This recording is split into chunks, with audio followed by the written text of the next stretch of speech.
Meanwhile, in 985, the Shia Muslims rallied around a boy they called the Ismaili, claiming him to be the descendant of Muhammad. This causes immense distress in the region and puts a stumbling block in the path of the resurgent Seljuks, who had absorbed all of Philistine to add to their vast and growing holdings. It would seem that they had decided to go west after all. On the 17th of August, 988, the Bular Khanate collapsed, with the former Khan taking the feudal title of Bulgar. On the 1st of May, 992, Orege Mentzio, the Butcher of Aragua, reformed his grandfather's title, Septimania, and made it his primary title.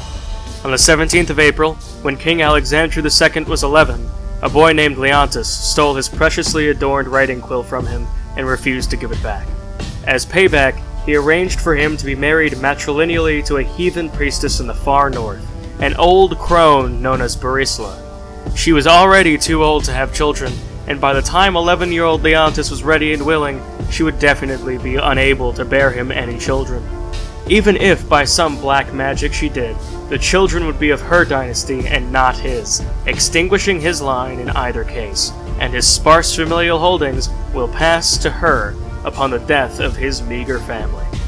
And that very same family would have to thank the king for his wise and generous matchmaking, supplicating at his feet for a scrap of mercy like a dog silently waits for crumbs, but they would be left wanting. Their boy was to be sent off into the barbarous north, never to see his parents alive again. King Alexandru never got his quill back, but the knowledge of his perfect triumph over Leontis is far more precious than any treasure in the whole of the kingdom. In August, Prince Yorgu, his brother, had taken to tormenting him, perhaps out of jealousy and perhaps out of boredom, but the result was the same. He was a bully. One day, King Alexander II punched him in the jaw behind the stables, knocking him into the bushes. This stopped the bullying, but set the two brothers up to be bitter rivals for the rest of their lives. In February of 996, King Alexander II put down a peasants' Asatru revolt of 4,000 men, something that would have presented a terrible challenge even to his mother. His vassals responded with 6,000 men-at-arms, foretelling that he was destined to become a well-loved and popular king. On the 12th of July, the kingdom of Optomaton to the east fell into civil war, and rather than lose to his greatest rival, the leader of the uprising and Duke of Constantinopolis, Ben Zenon, sent word to King Alexander II and swore fealty to him, making Constantinopolis and the great imperial city itself an integral part of Wallachia. The 12th of July would be celebrated for hundreds of years after, as one of the most important days in Wallachian history, one which ended a long period of stagnation. In the summer of 977, 2 attempts were made on Alexander's life. One where his assassin broke down during a hunting trip and confessed, and another where he was running along the castle walls and some concealed figure attempted to shove him over. On the 2nd of October, spymaster Jocelyn died of slow fever. King Alexander's regency ended on the 1st of January 998, thus allowing him to rule of his own accord. He married immediately to a genius Catholic girl of 19 named Eliarde de Melo from Prato, a minor duchy in the far reaches of Aquitaine, just south of the Alps. On the 1st of February, the Paulican heresy triumphed over the apostolic faith, becoming a true and valid Christianity, rendering the apostolics heretics themselves, much like what happened with the Massalians and the East Syriacs. In 999, the Blamall League collapsed, the major part of it becoming the Kingdom of Tübingen. On the 5th of January 1000, Yorgu changed his culture to one he was enamored with, Occitan, and as such changed his name to George. The world in the year 1000 was less consolidated in Europe, and more so outside of it. Septimania had crumbled, though there was a possibility of its return. The leagues of Europe had dissolved, leaving Tübingen and Lietzymirce to vie for power in Central Europe, one Catholic and the other Slavianska Vera. Denmark was in retreat, and Novgorod had collapsed along with Kiev decades ago. The British Isles showed a mildly different trend, with the Kingdom of Dare under King Leofhelm the Evil, who held Northern Ireland, Scotland in its entirety, and now was working on invasions in the still shattered regions of Wales and southern England. To the east, the Seljuks were once again a threat, with only the Massalian kingdom of Romania under their terrifying Luciferian king Theodosius the Wise standing between them and the rest of Europe.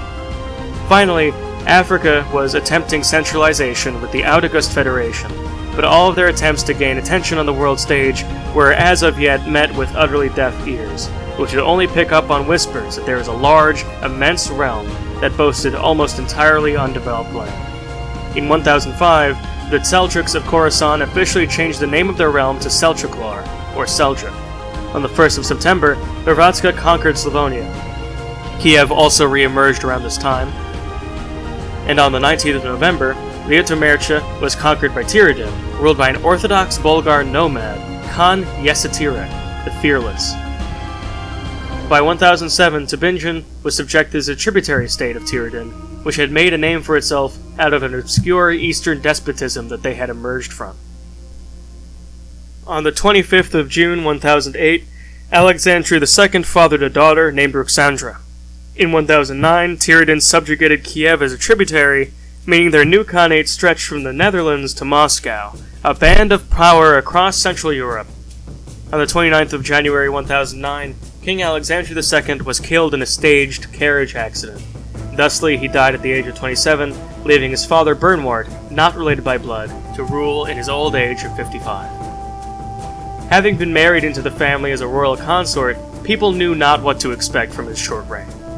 King Bernward adopted little Ruxandra, whom was supposed to rule, but the nobility didn't think it wise to appoint yet another child to the throne, and instead demanded Bernward. As such, she joined his children as the 7th child and the youngest among them. At the moment, Prince George served as his heir, but Bernward's favorite child was Alexandru, so he thought it best if Ruxandra sat upon the throne instead. How he would achieve this, however, remained to be seen. A son was born to King Bernward in 1010, named Erhard. On the 30th of September 1012, the Pope called for the Second Crusade, waging it now against the lands of Sardinia under Sultan Amesca the Depraved. Being a Catholic himself, Bernward would be able to take part in the crusade using his personal force. However, he still did not. Pope Sylvester the Strange declared the Second Crusade a success when all of southern Italy was reclaimed for Christianity under the Greek Catholic Kingdom of Italias. King Bernward would attend the coronation of Despotes Soterikos. At this point, it was evident that King Bernward was a stable and secure ruler who administered the realm with wisdom, justness, and a calm, even hand. He oversaw massive development of castle holdings and filled the treasury to the brim with abundant yet fairly earned gold. With a keen interest in medicine, he also fostered the construction of hospitals and was himself an active member of the Hermetic Society. Many consider his reign a kind of golden age for the people of Wallachia. Meanwhile, in 1014, the Sultanate of Belfortid in Egypt was subject to a so-called Great Holy War by the West Africans. Tübingen regained its independence as Tiridin nearly crumbled under its own weight, and Khan Sag of Tiridin settled his nomads and took for himself the title of Pannonia in 1017. He soon thereafter conquered Hrvatska, bringing him to the borders of Wallachia. King Manrique the Bold de Agurto declared himself Emperador Manrique the Bold of Septimania. This is one of the earliest legitimate claims to imperial status in Europe, and was a testament to their resilience even after a messy Galbalkine succession. In 1019, to the surprise of everyone who paid attention, the West Africans succeeded in a religious war against the Belfortids, establishing Mysore there in its stead. On the 10th of October 1023, England broke away from Dare, leaving them with their Scottish holdings. The first king of England was King Vigmund. In November of that year, to the immediate south of Denmark, a series of smaller Slavic pagan duchies united under the Kastorine League. Its main purpose was to defend against Denmark from the north and Pannonia to the south. Meanwhile, Kiev gained its independence from Pannonia in January of 1024, and in Wallachia, in 1025, the nobility rose up in open revolt to take the Duchy of Thrace. On the 1st of April 1027, King Bernward died in battle at the age of 71, leaving King George to inherit the throne at the age of 43, under the family crest of von Poppert, which was at the behest of the nobility and the rest of the von Poppert family, which adopted him officially.